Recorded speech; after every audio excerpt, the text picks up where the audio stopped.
Well, whether it's a major lifestyle change or just deciding what to do on a Friday night, making decisions can be stressful. Our Keeping It Real guru, Vasavi Kumar, is back to share some helpful advice on how to make difficult decisions, well, less difficult. Hi, Vas. Welcome back. Hi, Michael. Okay, so do you have an example for us of a difficult decision? I think one of the best examples that I have is something that's going on with my friend right now, and she's dating this guy, and it's not working out, and she's like, Vas, I don't know what to do. Should I continue to date him? So my first piece of advice, when you're trying to make a difficult decision for yourself, is pretend like you're advising your friend, right? So when I was on the phone with my friend, I said, you got to leave that, okay? If you're not feeling it, if it's not making you happy, if you guys aren't connecting, there are plenty of other fish in the sea. So, you know, oftentimes when it comes to making decisions in our own life, a lot of the emotion gets in the way, right? We're kind of clouded by our own judgment and fears. So, you know, whenever I'm talking to another friend, it's just really easy for me to give advice because all those short-term emotions kind of go out of the way. So the first thing is when you're trying to make a decision in your life, just pretend like you're talking to a friend, because I know that when I'm talking with my friends, we kind of cut through the sugar coating, we kind of cut through all that surface layer stuff, and it's really easy to kind of just cut to the core and just say, hey, this is what you need to do. Now, what is this I hear about limit information overload? What is that? Oh my God. I mean, I think everybody needs to have at least 2 to 3 people that they can go to that they know, that they like, and that they trust, and they know that has their best interest at heart. I mean, nowadays you can Google anything, you can get ton of information, but at the end of the day, we're going to get really overwhelmed with a ton of information when we're trying to make a decision.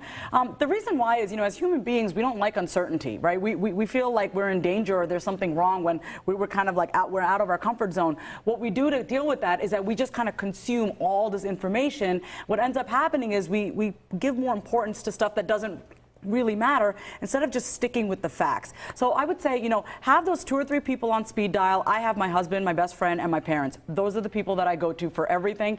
Everybody else, you know, it's just kind of your 2 cents. You know what I mean? Right. You can get overwhelmed. So I don't ask. I mean, I have a lot of friends, but I have my inner sanctum, my core group that I go to when I really need the advice that I may or may not want to hear. Usually, it's what I don't want to hear, but that's why you keep them around. Well, that's really what's important. It's about go to that friend that you know that's going to keep it real with you and not just tell you what you want to hear. Mm-hmm. Okay, now this next one sounds interesting. You tell people to do the complete opposite of what you want to do. Is that right? Yeah, because you know what? It may seem crazy, but most of us have the same behaviors, and we have habits and patterns that, you know, every time we have a decision to make, we usually act a certain way. Like, oh, if you're confronted with a certain decision, oh, I'm just going to do this. We have certain patterns in our life.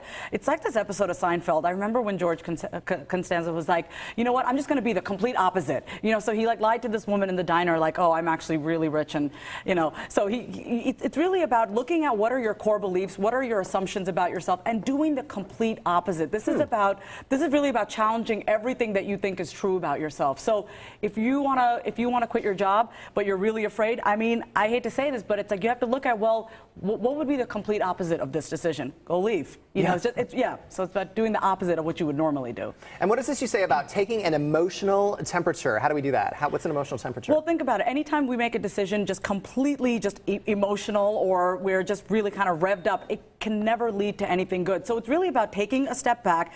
I always give myself 24 hours. I mean, I am the kind of person that just wants to react and kind of deal with the situation, but I've really had to learn that I have to step back, I have to take a breath, and I just have to allow myself to be with myself instead of just jumping and making a decision. You really want to learn to make difficult decisions with your rational mind as opposed to being emotionally charged. What about going with your gut, though? Sometimes I feel like I make my best decisions when I make my worst decisions when I don't go with my gut. And I should have been like, I should have went with my gut. Well, no, and that takes practice, right? So when you start to listen to your gut and your intuition, I have found that 99.9% of the time, if not 100%, I'm usually right when I'm going. Right? I'm going with my intuition. Yeah. So, but that takes practice. Most people, when you're just going with a full emotional part of your brain, it's kind of hard, and then you end up kind of doing stuff that you regret. But I think that to go with your intuition, you have to be willing to get quiet and really kind of close out all the information and just listen to yourself, because ultimately, Michael, you have the answer. We have the answer. Amen to that. Thanks, Voss. That's awesome. Thanks, Appreciate it. Thanks for coming in today.